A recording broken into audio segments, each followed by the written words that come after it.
2025년 6월 6일 테슬라 주가는 하루 만에 14% 넘게 폭락했습니다. 기술적 이슈도 없었고 대체 왜 이렇게 떨어진 걸까요? 이번 주가 폭락의 배경엔 단순한 실적이 아닌 정치 갈등이 숨어 있었습니다. 바로 일론 머스크와 도널드 트럼프 대통령의 정치 갈등이었는데요.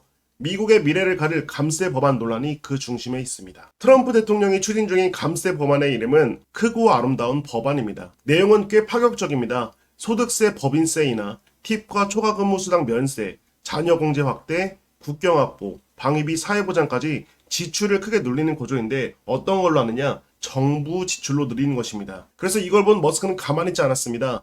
이건 터무니없고 역겨운 돼지고기 예산 덩어리다. 찬성한 의원들 스스로도 잘못인 걸 알고 있을 거다. 이런 트위터를 했죠.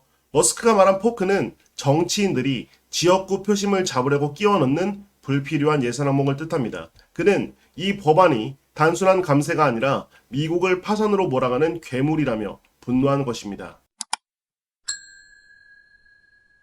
머스크가 분노한 이유는 바로 미국의 국가 부채가 이미 한계 상황이라는 것입니다. 그래프를 보시면요. 미국의 국가 부채는 2021년 기준 GDP 대비 120%, 2차 세계대전 이후 최고치입니다. 이런 상황에서 감세를 하게 되면 어떤 일이 벌어지냐면요. 세수가 감소하게 되면 재정 적자가 확대되고 국채 발행이 증가되고 금리 상승 압력이 올라갑니다. 그렇게 되면 국채이자 부담이 폭증하게 되고 연간 1조 달러 이상의 국채이자에 대한 빚이 늘어나게 되는 것입니다. 결국 미국 신용등급 하락으로 이어지고 그렇게 되면 세계 경제에 충격이 되겠죠.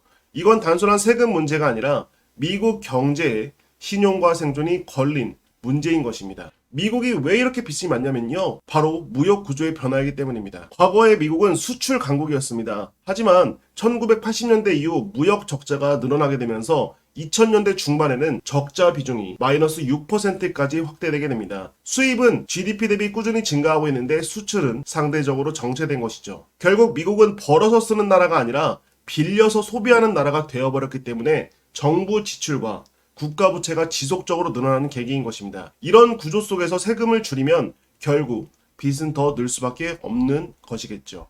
트럼프도 가만히 있지 않았습니다. 자신의 소셜미디어에 이렇게 올렸죠. 머스크의 보조금과 계약 전부 없애야 한다. 이 말은 곧 테슬라가 받고 있는 전기차 보조금, 에너지 계약, 인프라 지원 등을 모두 끊을 수 있다는 뜻입니다. 정치적 충돌이 기업의 미래 성장성에 직접 영향을 주는 순간이었죠.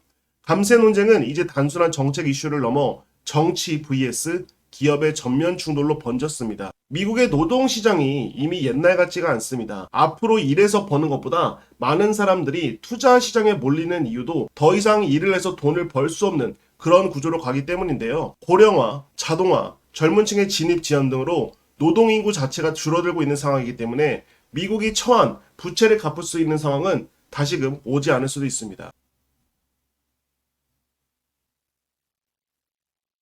이번 테슬라 폭락은 단지 한 기업의 문제가 아닙니다. 그 뒤에는 미국의 재정, 정치, 경제 시스템 전체를 둘러싼 거대한 균열이 있습니다. 여러분은 어떤 생각이 드시나요? 감세는 필요할까요? 위험할까요? 여러분들이 생각한 내용을 댓글에 적어주시길 바랍니다. 감사합니다.